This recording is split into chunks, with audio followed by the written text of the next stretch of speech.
This is a Sapphire Nitro RX 470 4GB, which I paid just £30 for, shipped to my door from eBay.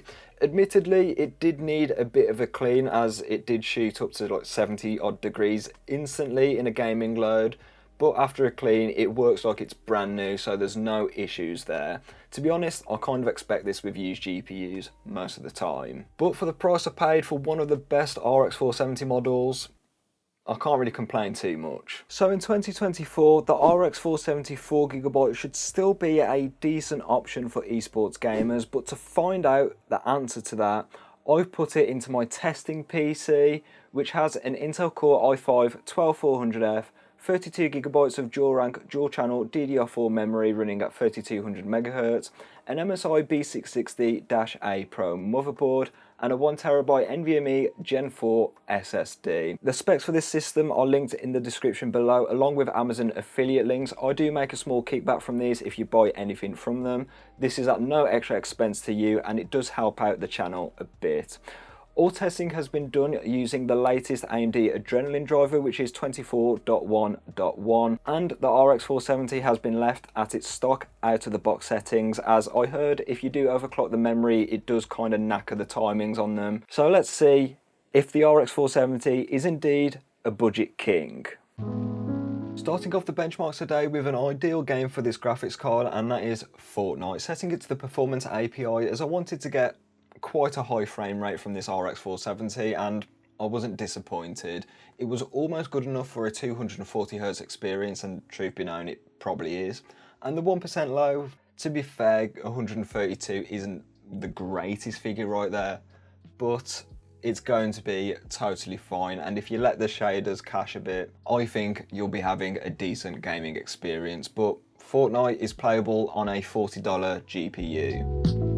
Cyberpunk 2077 notoriously just doesn't get on well with older graphics cards, and to be fair, that's kind of true today. Not even cracking 60 FPS for the average, but the 1% low was at 43 FPS, which means the game's fairly smooth, and this was with the high textures as well, so the game looks relatively decent despite being on the low preset. So if you wanted to play Cyberpunk here and there, it's doable on an RX 470, but I wouldn't say it's ideal. F123 is up next, and this doesn't really perform as well as what I was expecting on older Polaris cards, but nevertheless, getting above 60 FPS on average, and with the 1% low as well, means your performance is going to be pretty decent.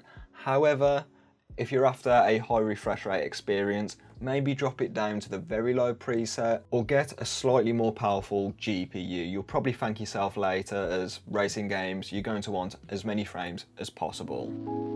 I was pretty surprised that a graphics card like this could play Hogwarts Legacy on the low preset with medium textures and still get a pretty decent frame rate. Getting just below that magical 60 FPS for the average frame rate, and to be fair, the 1% low was also looking pretty decent at 44 FPS. This means Hogwarts Legacy is indeed playable on an RX 470, but like Cyberpunk, it's not really that ideal. Just know that it's possible though. By popular demand, a lot of people have asked me to test Counter-Strike 2 on older graphics cards like this, and yeah, you're set for it with 220 FPS on average, and the 1% low was also looking pretty decent by Counter-Strike's standards, because 150 plus for the 1% low is excellent. So if you wanted a 240Hz gaming experience at 1080p in Counter-Strike 2, a GPU like the RX 470 is going to be totally fine for that. Speaking of 240Hz experiences, and Rainbow Six Siege is set for that as well, getting just below 240 FPS on average, and the 1% low was looking slightly better than Counter-Strike 2 at 177. This means Rainbow Six Siege is a totally fine game for an RX 470, and if you wanted just to get your foot in the door with competitive gameplay, I mean, the RX 470 is good enough.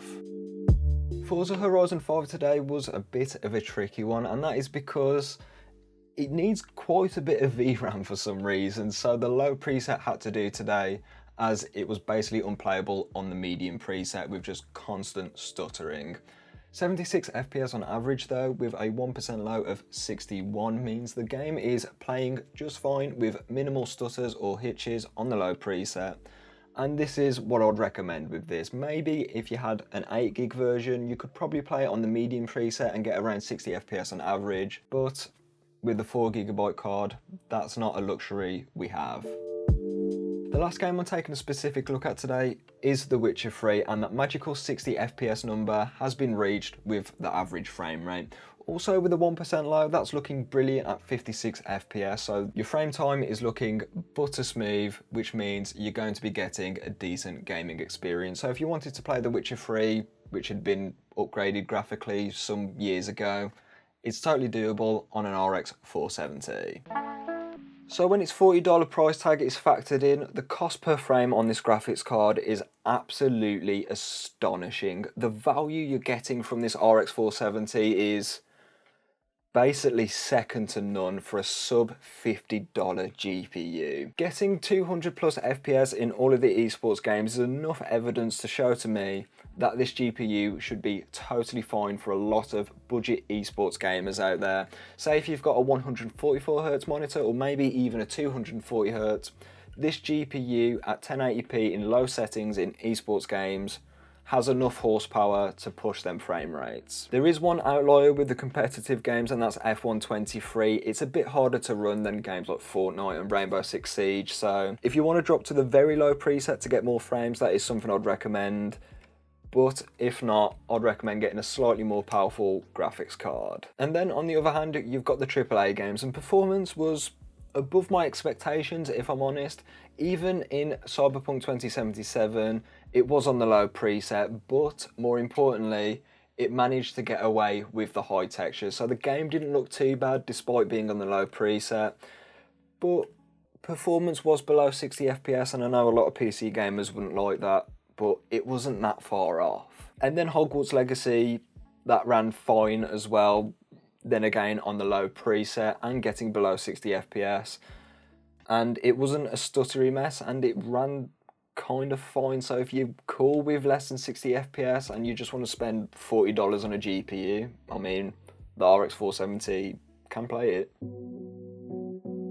To answer the question at the start of the video, I would have to say yes, this is indeed one of the best budget graphics cards on the used market, particularly for gamers which have a very tight budget, and I'm talking less than $50 here. Because I would say its esports gaming performance is great at 1080p, and if you've got a 144Hz monitor, you're set there. And if you want to play some AAA games on the side as well, like Hogwarts Legacy, I mean, it's playable, but in those games, it's not ideal. So as per for Polaris, it is another common W for them. AMD really knocked it out of the park with these graphics cards. Like, look, people are still gaming on an RX 580 8GB, as it's still a somewhat viable GPU for a lot of gamers out there. It's like, I don't know what was going on in 2016, but PC gaming was in such a good space back then. There were so many good value options, and speaking of good value options, you can watch a video on the GTX 1070 right there, which is an absolute banger of a GPU right now. And there's another GPU video down there if that one suits your fancy more. With that being said, I'll catch you in the next one, and I hope you have a good rest of your day.